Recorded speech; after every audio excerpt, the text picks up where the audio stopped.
بسم الله الرحمن الرحیم. عزتمندو، تاسو د صلاحت شاه د خبرې اورئ. د دې نه پس بیا راځم ستاسو سره څو خبرې. فضل الرحمن نومې دی، دغه خیبر پښتونخوا کې پاتې کېږي که نه. کله ځان ته وایي زه د 26 لاکو علماو مشر یم، کله ځان ته وایي د 30 لاکو علماو مشر یم. هغه سره زموږ سیاسي مخالفت دی، نو هغه مولا نه دی ښه، ځکه چې هغه له د قرآن شریف داسې وړوکې غونې آیات ومانه راځي. عزتمندو، تاسو د صلاحت شاه د خبرې اورېدلې چې دا وایي چې مولانا فضل الرحمن صاحب خو عالم نه دی، او بل دا چې دلته قرآن پاک یو ورکوټ آیت هم نه ورځي.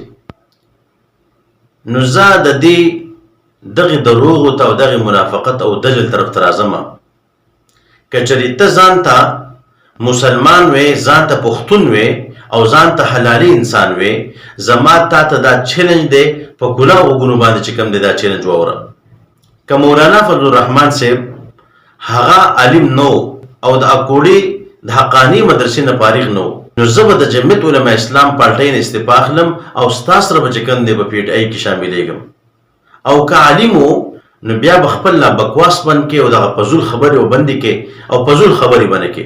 او بل ته وې چې مولانا فضل الرحمن صاحب د قرآن پاک یو ورکوټ آیت هم نه ورځي.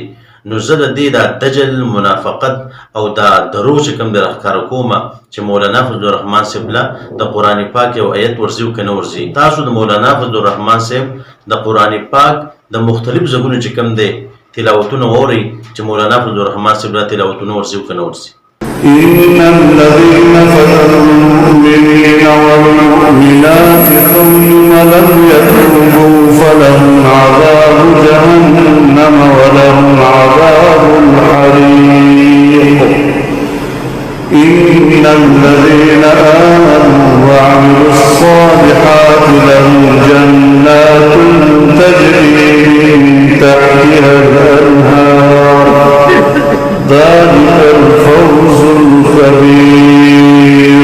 إذا السماء انفطرت وإذا الكواكب انتثرت وإذا البحار فجرت وإذا القبور بعثرت علمت نفس ما قدمت وأخرت. يا أيها الذين آمنوا إن تطيعوا الذين كفروا يردوكم على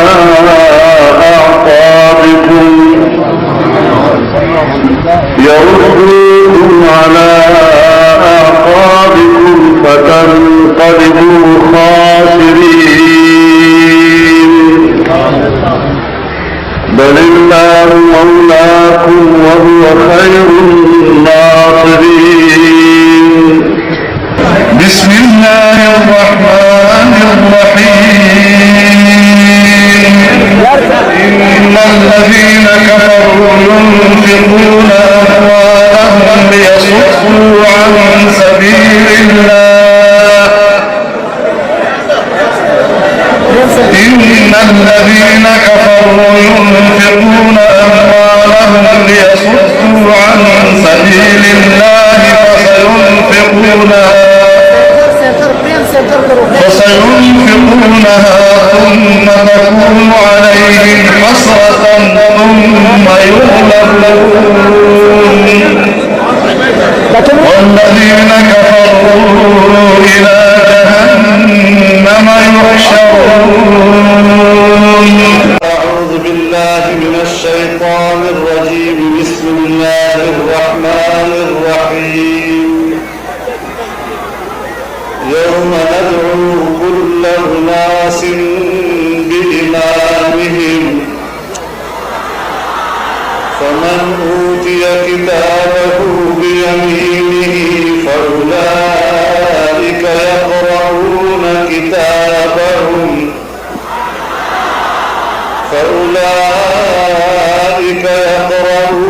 كتابهم ولا يظلمون فتيلا. قل إنما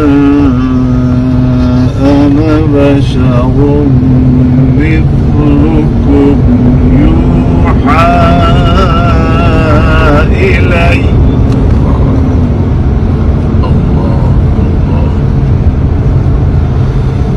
يوحى كأنما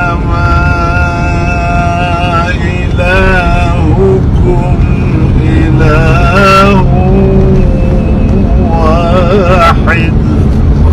عزتمندو تاسو د مولانا فضل الرحمن صاحب د قرآن پاک د مختلفو سپارو چې کوم د تلاوتونه اورېدله او دغه د دجل کوي او دروغ وایي، منافقت کوي او ځان چې کوم دی کذاب د قوم ته شماري چې مولانا فضل الرحمن صاحب له د قرآن پاک یو ورکوټه آیت نه ورځي. دا یې څومره چې کوم دی تلاوتونه وکړه، څومره آیتونه په دې کې ویله. خو ستاسو کار دا دی چې په علماو پسې بکواس وکئ او په علماو پسې ردې بدې وایي، علما چې کوم دی بدنام کوي.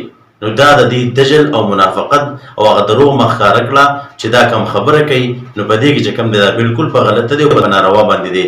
او ما چې کوم چیلنج ورکړی دی، زه بیا هم یم که ځان ته پښتون وایي، ځان ته مسلمان وایي، ځان ته حلالي انسان وایي، زما دا چیلنج قبول کړي. ګورو چې مولانا فضل الرحمن صاحب عالم دی او که نه دی، او دا د اکوړي د مدرسې نه فارغ دی او که نه دی. او دغه آیتونه خو تاسو په خپله اورېدله. نو دغه فضول خلک دی، داسې فضول او بکواسي خلک د هغوی خبرې مه اورئ، د هغوی خبرو ته توجه مو ورکوئ. دوی به په علماو به سا ټایم غاپي، موږ به چې کوم دی په دوی بسې چې کوم دی هغه ویډیوګانې کوو. نو بهرحال د دغې ویډیوګانو دغې فضول خبرو نه څه نه جوړېږي. که ځان د غیرتي وې، ما له ټایم راکړه زه درپسې درځمه، زه ستا سره براه راست خبرې کومه، ما ورته براه راست او مخامخ خبرې کوو چې څوک په غلطه باندې دی او څوک چې کوم دی په حق باندې دی. په دې نه کېږي چې ته په علماو پسې بکواس شروع کا او دروغ وایه او په قوم کې چې کوم دی ځان کذاب شماره.